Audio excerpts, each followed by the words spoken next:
Welcome back to my 100% playthrough of Preacher on the ultra violence difficulty playthrough Woof. We are doing all levels with a pistol start, and this is map 6, Noir. Let us begin. Alright, we are going to start this grayscale level off by grabbing the green Bible, and we are going to use that trusty green Bible to go right into this portal. It will send us to God knows where. In this case, it sends us to this part right here with the Lost Souls. I don't really care about the Lost Souls. Well, I'm just going to turn around, grab the shotgun, and use it to gun down all these unworthy enemies. All these foul beasts, all these sinful creatures of darkness. Like the Spectre, that one's particularly dark.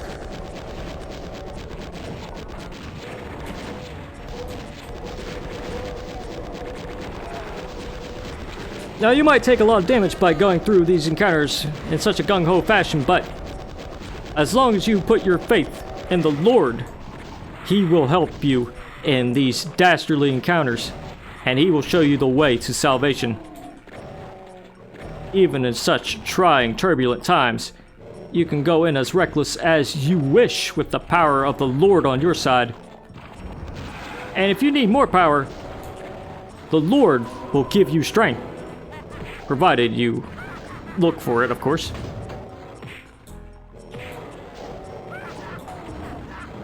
Now, you might get bit up by these specters. They're rather difficult to see in a place like this, but of course, swinging your fists wildly and waving the cross around will make quick work of these foes. And if you want to get invulnerability, you can do so in this part as well. I'm going to do it right now, just for the heck of it. And also, in this central area is a great opportunity to get the super shotgun, which is a really powerful weapon indeed. And if that isn't powerful enough for you, you can get a prayer book and also the Jesus Sphere. Hallelujah. Let's continue on our little journey by grabbing some more prayers and also absolutely decimate these remnants.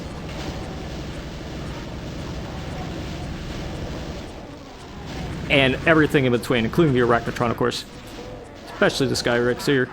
Yeah, let's get him out.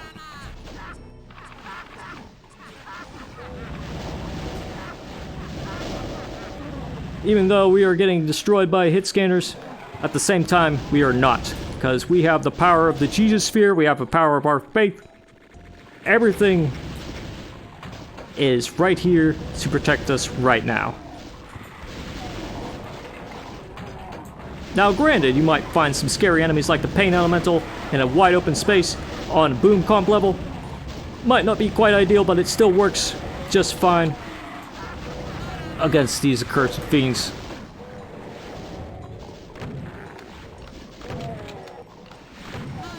And if you think you're needing of more health, there's a Jesus Sphere right here. Hallelujah, yet again. Let's also gawk at these imps and their silhouettes by the moon. This is a great effect. It still amazes me even to this day. Absolutely gorgeous. Such a simple effect and it works so perfectly, especially with the moon and the skybox. Now, level gawking aside, you might be thinking, man, this level might have great aesthetics, but are the fights good? I'd say yes. And if one Jesus Sphere isn't enough, how about another? Hallelujah.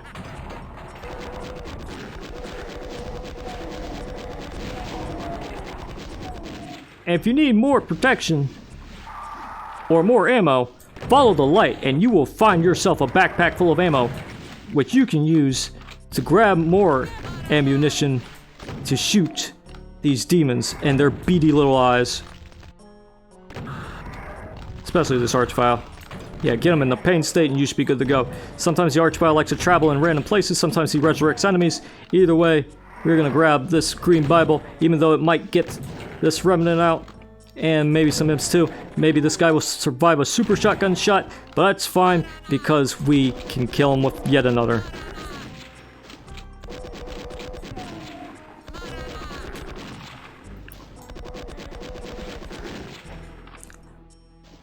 Excellent. Now that we have cleaned out most of this part out here, we have kind of cleared out a very big chunk of the map, didn't we?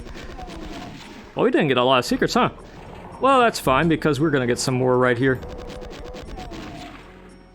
For example, if the Book of Prayers isn't enough, how about we get some more prayers and a necro staff.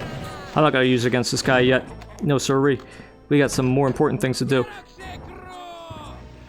For instance, if you want to get some more prayers, you can just drop down here and get all the prayers you really need in a spot like this. How about that, huh? And of course, there's some shells around too. Make sure to look around for all kinds of things. If you want to go back up here through this method, you could do so. 169. Almost 9th house, but not for long. But it matters not, because we have our faith. And we have some destructive powers to use against these guys. Let's just blow everything up, especially the Arachnotron. There might be a friend here waiting for you, but with the power of faith, maybe a little bit more, we can just destroy this archvile. Probably should have ran right up into his face, but there were some barrels there. I probably should have blown them up first, but hindsight is 20/20, isn't it? Anyways, all concerns about hindsight aside, we can take some time to clean out the rest of this mess, because you know there are still some enemies here. I can use a regular shotgun for these guys, because usually there are 3 imps up in that little window up there. It's kind of hard to see because the level's dark and grayscale, but with the power of faith, you can quite easily get rid of all of them.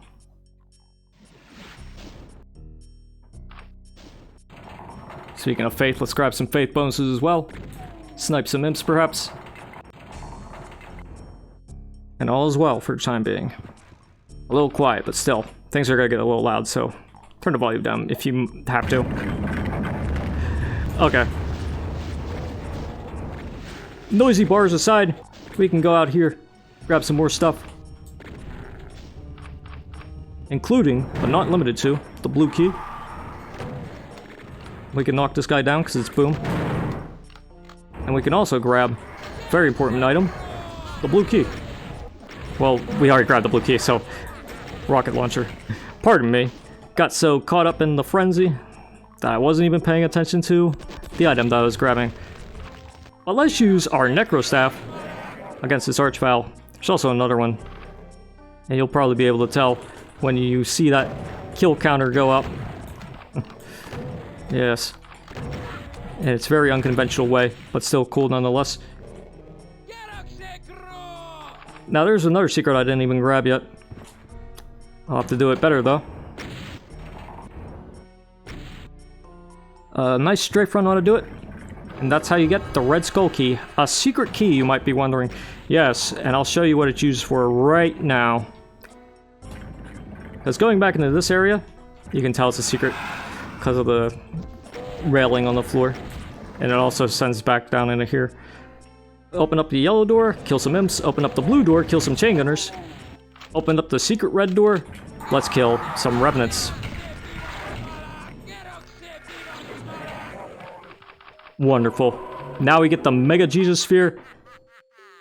And a lot of rockets. And some prayers too. A lot even.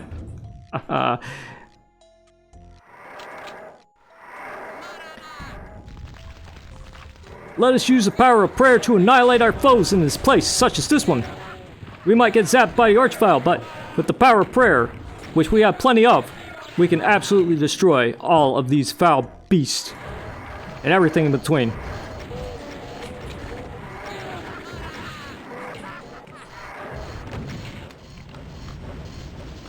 Yes, sirree. There will be some Arachnotrons here, because why not? Because they teleported away, that's why. Because they were near this little gazebo pavilion looking thing. But they teleported away. Now we're going to have to do a little bit of counting after this little encounter. A little bit of math, if you will. Also gonna have to hunt down individual enemies. But we killed, I think, 11 enemies so far. And there's 17 extra enemies here. So let's hunt down that imp, because I saw him firing.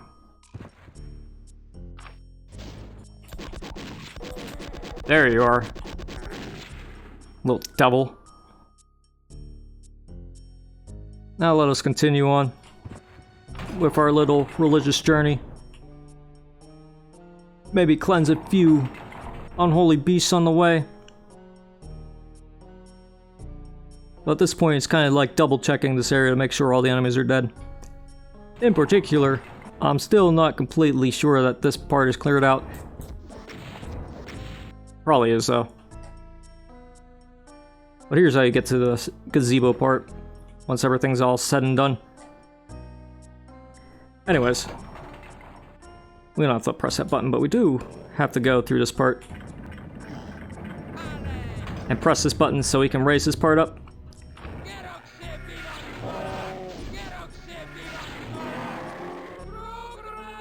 Yeah, the Baron Death sound is... it has a coldest quote at the end. Kinda cute, but still. Anyways, we go back to the start. This area is opened up. It's the last secret.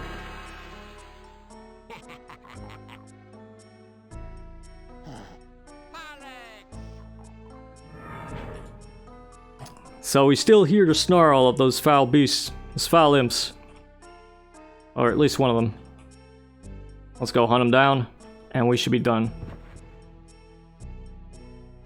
Because 205 should be the right amount of math we have to do. Yeah, the kill counter isn't perfect, but it still gives you a good idea. Ah, there he is. And with that, we are done with this level. And that is Noir. And it's a bit tougher than the last few, but it's still quite fun. I like the little area in particular with the imps right in front of the moon, and they look like silhouettes. It's such a simple effect to do, but it still looks amazing nonetheless. This map is, it's got an interesting aesthetic. Some might describe it as dull, but I do like it, because it's noir. Look at the title. Black and white is the name of the game here, so the only color you'll get out of the map, aside from a few off grayscale things here and there, are weapons, enemies, and other pickups, which is pretty interesting. I like this map. But all that said, we are done with this level. But before we leave, I'll give you a musical interlude that will probably get me demonetized for this video, or at least share money with them, but it's a sacrifice I do for you, the people, for entertainment.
Sacrificial Lamb by those poor bastards. It's actually a good song. There's a full version of it on YouTube, and it's more than a minute long. I recommend you check this band out, because it's actually kind of catchy if you like this whole gothic gospel aesthetic. Anyways, that's it for this video. Stay tuned for the next one where we go to map 7. But until then, put your faith in the Lord, and toodaloo.